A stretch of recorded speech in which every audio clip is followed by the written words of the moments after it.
नाही आणि दुसऱ्यालाही जाऊ द्यायचं नाही, अशी जी वृत्ती आहे त्याला म्हणतात. एकदा अमेरिकेला जागतिक संमेलन भरलं होतं. एकदा अमेरिकेला जागतिक संमेलन भरलं होतं. कशाचं माहिती आहे का? खेकड्याचं. आता खेकडे कशाला म्हणतात तुम्हाला माहिती आहे का?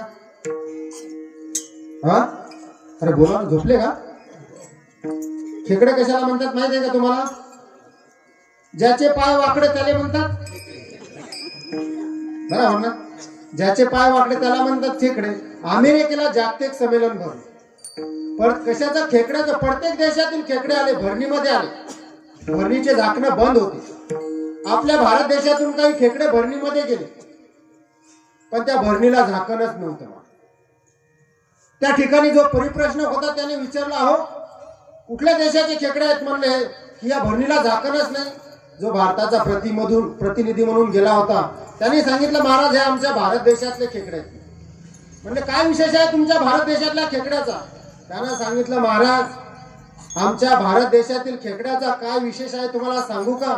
म्हणले एखादा खेकडा जर वर चालला तर दुसरा काय करतो? म्हणले त्याला लगेच खाली ओढतो. म्हणले हा आमच्या भारत देशातील खेकड्याचा विशेष आहे.